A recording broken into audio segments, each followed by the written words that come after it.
आज महंगाई पे बात करो तो आप देशद्रोही हो, रोजगार पे बात करो आप देशद्रोही हो, फिर बात किस पे करें? 2014 में 2019 में महंगाई पे और बेरोजगारी पे भारतीय जनता पार्टी की गारंटी आई थी। आज मोदी की गारंटी है, भारतीय जनता पार्टी की कोई गारंटी नहीं। आपने किसी न्यूज़ में सुना है कि भारतीय जनता पार्टी कोई गारंटी दे रही है? आदाब, नमस्कार, सत श्री अकाल। मैं हूं सुल्तान भारती और आप देख रहे हैं सेकुलर भारत न्यूज।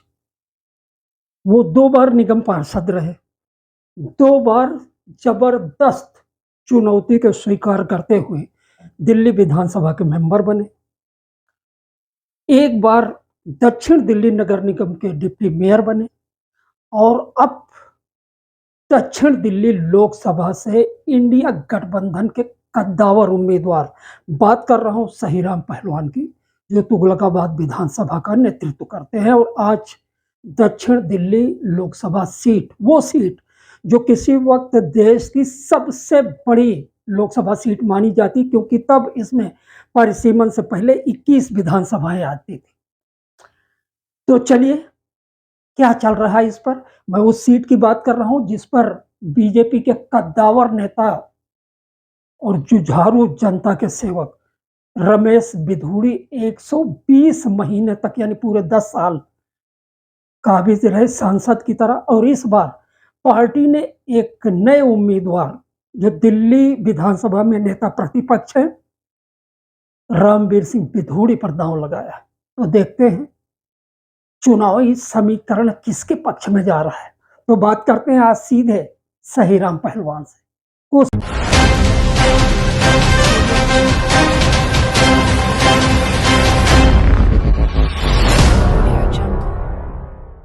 देखा यह जाता है कि दिल्ली की जनता विधानसभा चुनाव में प्रचंड बहुमत से आपकी पार्टी को जनादेश देती है और लोकसभा में ठीक इसके विपरीत आ जाता है। क्या इस बार कुछ उलटफेर होगा? जमीन आसमान का फर्क है, बहुत उलटफेर है। लोग आज भारतीय जनता पार्टी की रणनीति को, उसकी सोच को समझ चुके हैं। 10 साल के कुशासन काल को देख चुके हैं, जिस तरह से कोई भी काम उन्होंने नहीं किया। आज महंगाई पे बात करो तो आप देशद्रोही हो, रोजगार पे बात करो आप देशद्रोही हो। आज इस तरह भारतीय जनता पार्टी के नेताओं का इस तरह नीचे आ गया है। आज वो कह रहे हैं मंगलसूत्र छीन लेंगे। अरे किसी में दम है मंगलसूत्र छीन लेंगे? वो कहते हैं कि आपकी प्रॉपर्टी छीन के दूसरों को दे देंगे। ऐसा हो सकता है क्या? चाहे सुनीता केजरीवाल के साथ में आपकी कोई रैली निकल रही हो या अकेले निकल रहे हो, देखा यह गया है कि आपके पीछे बहुत बड़ी तादाद में पब्लिक होती है। आपकी सभाएं बड़ी सक्सेस चल रही हैं। मैं नहीं कहना चाहता कि दूसरी तरफ बीजेपी की सभाएं कैसी चल रही हैं, वो जनता जानती है। लेकिन मैं एक चीज़ जानना चाहता हूँ, क्या ये गठबंधन उम्मीदवार का एक संयुक्त प्रत्याशी सहीराम खड़ा हुआ है इसलिए, या एक जनसेवक सहीराम जिसे पार्टी ने पिछले 30 साल से परखा है वो खड़ा हुआ है? चमत्कार किसका है? ये चमत्कार नहीं है कोई, ना ये चमत्कार है ना कोई जादू है। ये माननीय मुख्यमंत्री अरविंद केजरीवाल की जो 9 साल की दिल्ली की जनता की सेवा है, उसका है, इंडिया गठबंधन का है। आज इंडिया गठबंधन की सरकार बनने जा रही है, लोगों को पता है। 2014, 2019 यही दावे आम आदमी पार्टी की तरफ से 2019 में थे। अब की डिफरेंट क्या है, क्या चीज़ अलग है? मैं कोई दावा नहीं कर रहा, मैं तो जनता की आवाज़ बता रहा हूँ। जनता चाहती है परिवर्तन हो। 10 साल वो भारतीय जनता पार्टी को, मोदी जी को देख चुके हैं, इसलिए परिवर्तन। मैं आज बात करूँ दिल्ली की, 7 सांसद भारतीय जनता पार्टी के दिल्ली की जनता ने लोकसभा में भेजे। एक भी सांसद ने, एक भी सिंगल एमपी ने दिल्ली की जनता की आवाज़ उठाई, दिल्ली की जनता की कोई समस्या की आवाज़ उठाई लोकसभा में? नहीं उठाई। लोगों के बीच गए? नहीं गए। लोगों की सेवा की? नहीं। और जो आज भाजपा के प्रत्याशी आ रहे हैं, वो किसी के खुशी में गए कि शामिल हुए? आज तक किसी के गम में गई? आज तक नहीं गई। तो आज किसी आधार पर वो वोट मांगना चाह रहे हैं? 2 छोटे सवाल और उसके बाद में मैं आपके व्यस्त टाइम को ज़्यादा और नहीं यूज़ करूँगा। बाहरी दिल्ली जो किसी वक्त 21 विधानसभाओं के साथ परिसीमन से पहले देश की सबसे बड़ी जनसंख्या थी। 54 गांव में से 22 गांव गुर्जरों के हैं और दोनों उम्मीदवार इस वक्त गुर्जर हैं।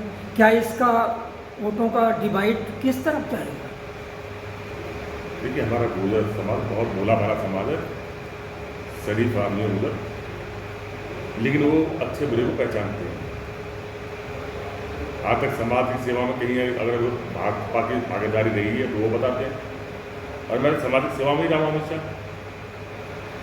चाहे पहलवानी की, कबड्डी खेली, उसके बाद राजनीति में आए, जो भी समाज की सेवा मेरे से बन पाई मैंने की है। वो बताइए ना अपना आधार क्या है। मैंने अपने शासनकाल में माननीय मुख्यमंत्री से रिक्वेस्ट करके अपने जो स्वतंत्रता सेनानी का इतिहास था, बहुत बड़ा इतिहास था, उनकी दिल्ली विधानसभा की आर्ट गैलरी में उनके चित्र लगे, उनकी जीवनी लगवाई। उन्होंने लगवाई क्या?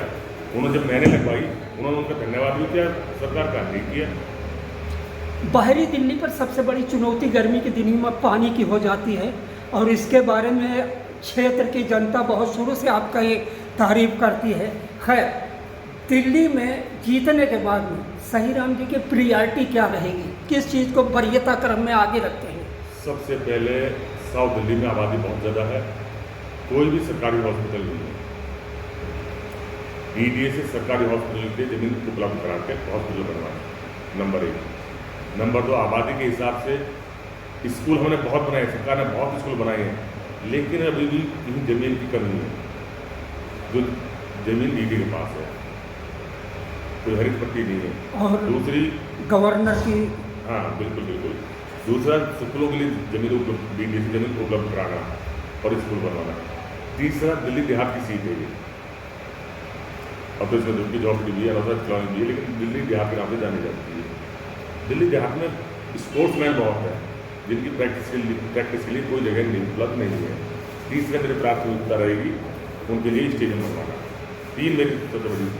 सर एक छोटा सवाल, वोटों का समीकरण देखकर, वोटों का गणित देखकर पार्टियां उम्मीदवार खड़ी भी करती हैं। खैर, इस सीट पर बाहरी दिल्ली में इस वक्त 9.2% मुस्लिम वोट हैं और इनकी तादाद करीब करीब पड़ती है 2,10,000 के आसपास। पिछली बार बीजेपी के जो उम्मीदवार दक्षिण दिल्ली से जो 10 साल से लगातार बनते हैं, रमेश बिधूड़ी जी ने उसमें बताया था कि 7% मुस्लिम वोट बीजेपी को जाते हैं। इस बार क्या इनमें बंटवारा होगा?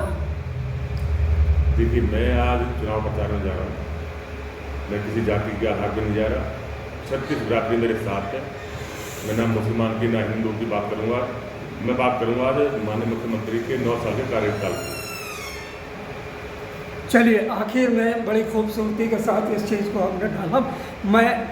आप अपने क्षेत्र के युवा दर्शकों को, युवा देशवासियों को, दक्षिण दिल्ली के रहने वालों को और ख़ास करके अपने वोटरों को क्या संदेश देना चाहेंगे? मैं तो अपने बुजुर्गों से पैर छू के आशीर्वाद देना चाहूँगा। अपने नौजवान साथियों से कहूँगा कि मेरा चुनाव नहीं है, उनका अपना चुनाव है। अपनी माताओं बहनों को कहूँगा, अरविंद केजरीवाल ने 9 साल में अगर उनकी सेवा की है तो एक वोट झाड़ू को पड़नी चाहिए। बहुत बहुत धन्यवाद। बहुत से लोग ऐसे होते हैं जो काम में यकीन करते हैं, अपना प्रचार नहीं चाहते।